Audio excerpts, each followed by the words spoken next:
These designer pieces from Pottery Barn, Anthropologie, and Lulu and Georgia retail for hundreds of dollars. I challenged myself to recreate 8 of them using thrifted finds and Dollar Tree items for under $20 total. Some of these originals sell for $80, $100, even $144. And I made all 8 for just $20 total, and I'll show you exactly how. Let's dive in. So when I was at the Dollar Tree, I spotted these rose tea lights. The flowers were made from foam, and I immediately thought of those brass roses from the LoveShackFancy collection at Pottery Barn. The originals retail for right around $80 to $100. So I grabbed a pack of 2 for $1.25. And as soon as I got home, I took them outside and gave them a few light coats of metallic gold spray paint. Because they're so lightweight, they keep shifting in the wind. So I just worked in thin layers and let them dry in between.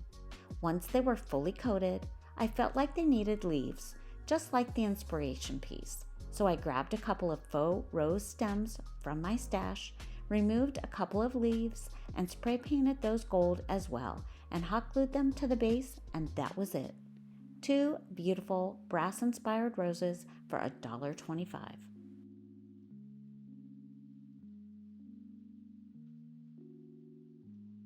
This next DIY was inspired by a rattan pedestal bowl on Lulu and Georgia's website, but it retails upwards of $90, and I knew it could be recreated, especially since Goodwill always has tons of woven baskets. It was really about finding the 2 that fit together properly and had similar tones. For the base, you want a smaller round style basket to create the pedestal, and for the top, something wider to make the bowl. I found both of mine at Goodwill. They were a total of $5.24 because the smaller one was on sale. Once I got home, I gave them a few dunks in some hot soapy water and disinfectant. Once they were dry, I glued them together using E6000 and weighted them down with a few heavy books to make sure they were solid contact when they dried. After everything was set, I realized I wanted the tone to be a little deeper and closer to the inspiration. I could have spray painted it, but I prefer using a water-based wax. This way you can water it down and get in all the nooks and crannies. It was a quick step, but it made a huge difference. And I love the scale of this piece, and I can already tell it's going to be a staple for entertaining. For now, I styled it on my dining room table.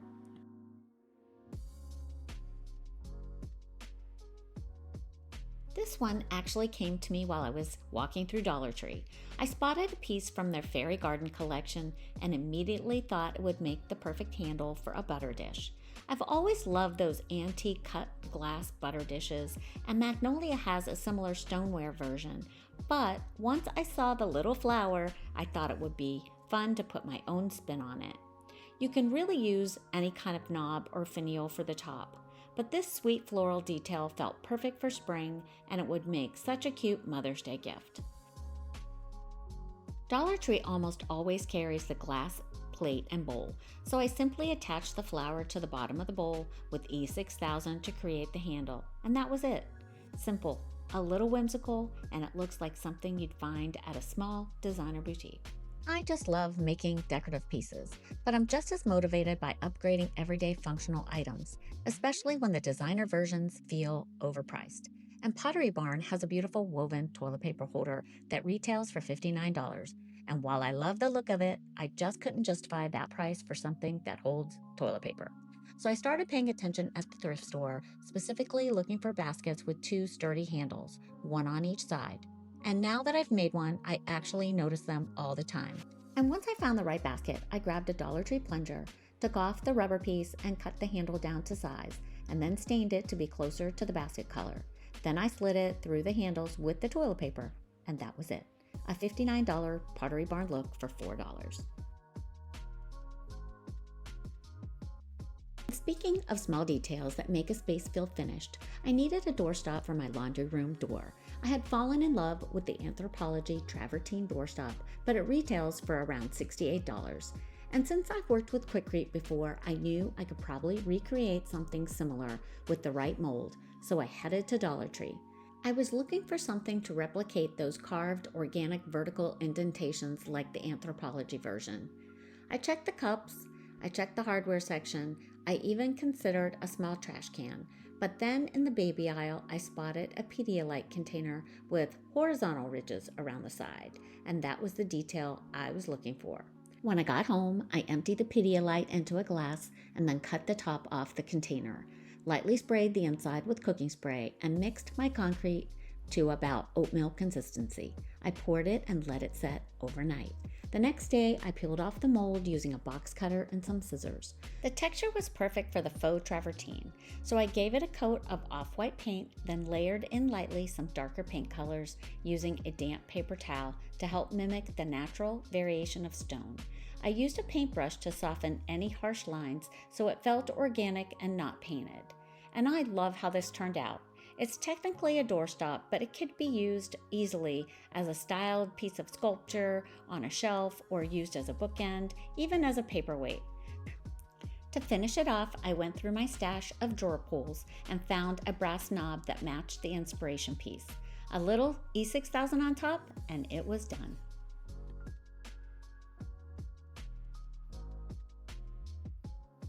Once I start upgrading one thing in a space, I can't unsee the rest. Does that happen to you?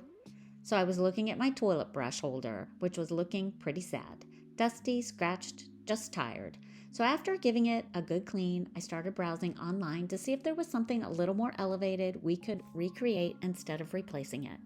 That's when I found this one from Mod Ceramics. I love how unexpected the floral print was, and I knew I could give mine a similar look using what I already had. I started with a quick scuff sand on both the metal handle and the plastic base so the primer would adhere properly, especially since the handle is a high-touch area. I used a bonding primer so it would really hold up over time. Let that dry and then applied a couple of light coats of white spray paint. Once everything was dry, I grabbed some twill napkins from my stash. I've used these on other projects before, and I applied them to the front using a simple homemade Mod Podge mixture of white glue and water. To mimic the inspiration piece, I painted the top rim and the bottom in a deep navy to frame the design and give it that finished look. After everything cured, I sealed the entire piece with a matte clear top coat to protect it from moisture and everyday use. And now, instead of something that looks forgotten, it actually feels intentional. Who knew a toilet brush could look pretty? This next piece was inspired while I was browsing Lulu and Georgia's website. I came across this beautiful white ceramic shell planter that retails for $144, and I loved the shape. So I kept that idea planted in my mind, and I kept looking out for something similar. I just thought this would be perfect for my patio. I couldn't believe it when I spotted this shell planter at Goodwill for $2.99. It wasn't the right color for my space, but the shape was almost identical, and at $2.99, it felt like the perfect candidate for a dupe. I applied a bonding primer, and once that dried, a couple of coats of white paint. Since the inspiration piece had that glossy ceramic finish, I sealed mine with a clear gloss top coat to mimic the same look. And now it has the same sculptural presence as the $144 version, but for just $3.